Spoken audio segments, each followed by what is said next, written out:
up, everybody? It's Stephen Young, another episode of Follow Me to Millions podcast. I am your realtor coach, and we are here today talking about an incredible book I just read. It's called Bold. It's by Peter Diamandis and Stephen Kotler. It's a great book. I highly recommend it if you are into exponential technologies, if you love seeing companies grow super fast, the coming out of nowhere kind of thing, like the Airbnbs and the Ubers and all sorts of amazing things. They have some incredible ideas in this book. I'm always about how can I bring realtors and people in real estate the latest and greatest idea, and I think reading helps. I think reading's kind of gone by the wayside for a lot of people. I don't hear too many people talking about reading books anymore, sadly, but I still love them. I still get incredible ideas from them. It kind of like, really invigorated my own self in terms of what's possible in my own companies. And, the book starts out talking about dinosaurs. I didn't even know this. I thought I knew a lot about dinosaurs, but clearly I didn't. But I didn't realize they were actually on planet Earth for 100 million years. I didn't think it was that long prior to their extinction. So they use that as the analogy of world and global dominance. And if the asteroid didn't hit the Earth 65 million years ago, they would still be, without question, the most dominant species on planet Earth. We would not be the dominant species. So, however, that event did occur, and it shut out the light, shut out the sunlight, killed off every single dinosaur, and they went into the next era. And basically, over time, we sort of popped up, and we became sort of the dominant species of planet Earth. But we've only been around for like maybe a few dozen thousand years or something, like 12,000 years, 25,000. I'm not sure the exact time. I'm not skilled in that, but maybe someone can let me know how long we've been here for, but because I certainly don't know. But whatever it is, I know it's not 100 million years, and I didn't realize dinosaurs were so dominant for so long. And they use that analogy to sort of talk about business and for long periods of time, there's these global sort of like world dominant businesses that seem to be, monopolized, cannot be disrupted. And they talk about these sort of like asteroids. What's the asteroid that's going to take out Kodak or Blockbuster or, the taxi cab world or the hotel industry? Or they want to know what is that asteroid? And in the book, they talk about exponential technologies is the big disruptor. It's the big asteroid that's going to come out and wipe out these global players. And if you're not being disrupted by that asteroid, you're going to be disrupted by somebody else. So if you don't disrupt yourself and figure out how your business is evolving and how your business is adapting, guess what? These exponential technologies are going to come and wipe out basically every business because they're growing at such a rapid pace. Now, for me personally, I've not seen real estate sales industry. I have not seen the disruptor yet. Now, I like to think, I always think about this. I do a lot of time introspectively about, how can the business be improved? How can it be better? I started a company called Young Realty about 12 years ago, and I had these fantastic ideas, and I still do. And I still think we are on the path of disruption. And it's funny because I think I am, and a lot of my competitors are like, no way, you're still nothing compared to what we do, but I'm doing something completely different and totally off the beaten path as a disruption model. Now, part of that, they talk about some of the first steps of disruption is you talk about deception. Now, exponential technologies, they grow so small, or so they grow quickly, but it's such a small changes that it's hard to look at the change. So it's called deception. So they give the story about the Kodak film industry and how it was disrupted by the digital industry. And the irony is Kodak, if you don't know, it used to be a camera company, started in 1882, I believe it was, and they're around for 100 years. They had 90% market share of the entire digital or the entire picture space, printing your pictures, taking pictures. They would sell you the film, they would develop your pictures. They were the global players on planet Earth. They, in fact, in 1976, invented the digital camera, but didn't want to release it because their business model was so heavy-handed on selling you film and the actual physical pictures. So until 1996, I think it was, they talked about, excuse me, where the disruption of Kodak happened because digital cameras started to get so evolved in 1996 by other companies and other people, and cameras came into place on phones, and people were like, oh, well, these are small digital cameras. But in 1976, it took 26 seconds, I think it was, to take a photo, a digital photo. So Kodak was like, hey, this isn't going to happen. But, over a 20-year span, it went from 20 seconds to instant. It went from, 0.01 megapixels to, I don't know how many, millions of megapixels now. It's huge. Like, it's the technology change after a very long period of time, 20 years. But the initial, probably like 15 years or so, was these tiny incremental changes that from an outsider would look like a linear growth. It would look like just going from step 1 to step 2 to step 3. But in fact, by the time you get to sort of like step 30, boom, you were already surpassed like a physical photo. So Kodak, in fact, missed it, even though they invented the digital camera. They missed the digital camera world, and in fact were out of business and went bankrupt shortly after. And it's wild to me. I love that story because, think about like the hotel industry and like Airbnb. Some hotels have taken like decades to develop and grow into these big global players. And Airbnb comes around, boom, in 12 months, they're around the entire planet. Same with Uber, same with, all these other companies. And the exponential technology growth, I still personally don't think it's been introduced well enough into real estate and real estate sales.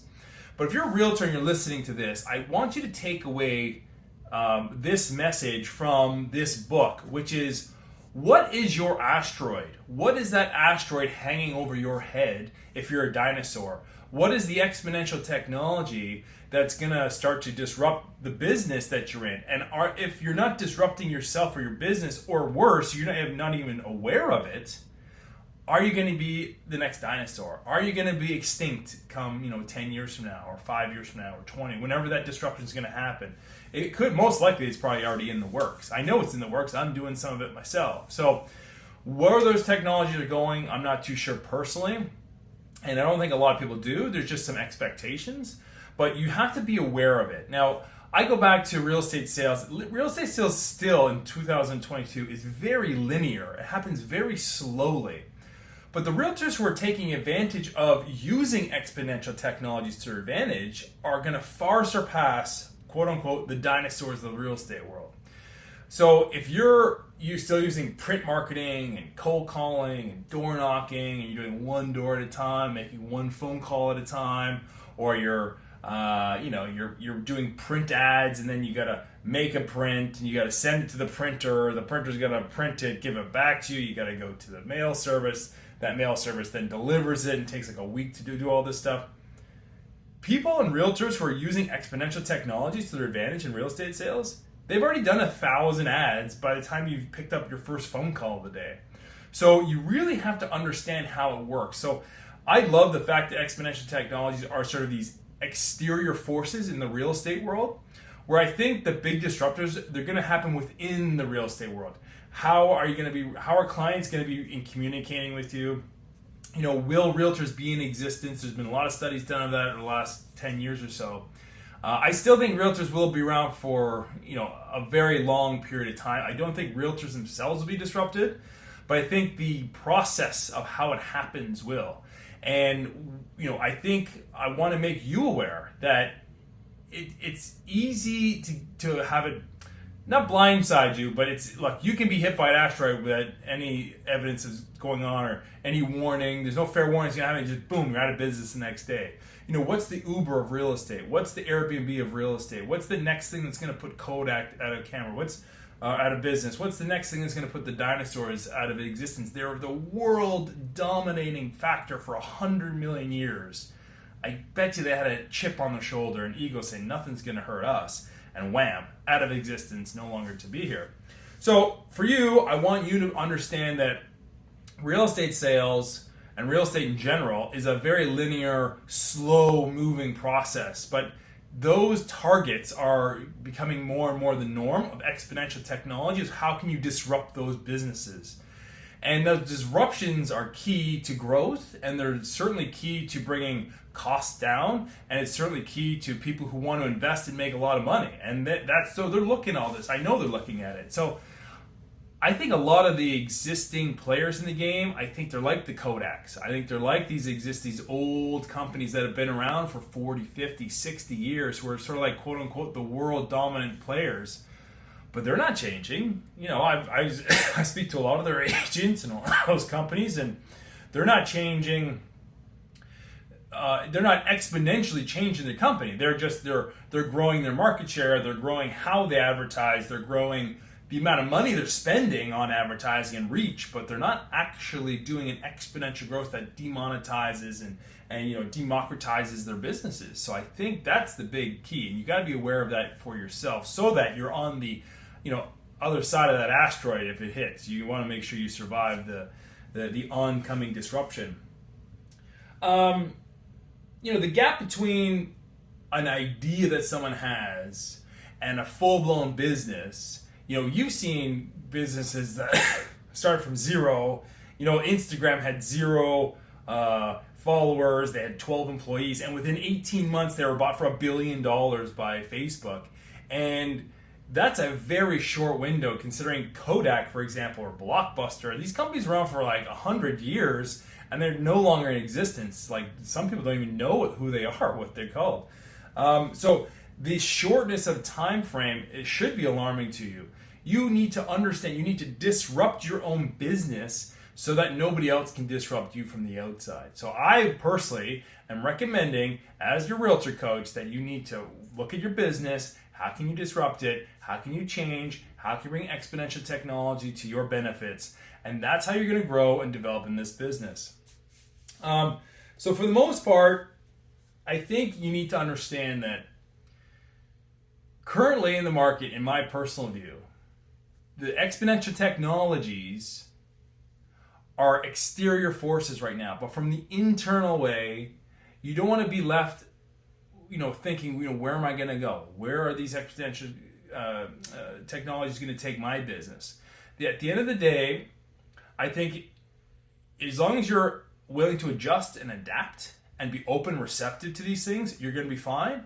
I think the old school realtors, the quote unquote old school realtors, the ones who are still doing print market, this one with the billboards and the cold calling and the door knocking, all that's going to be by the wayside very, very soon. Now, I don't want to scare you, and at the end of the day, it has to be disrupted. That's just what it is. That's the message of today. It will be disrupted. It's just a matter of time at this point.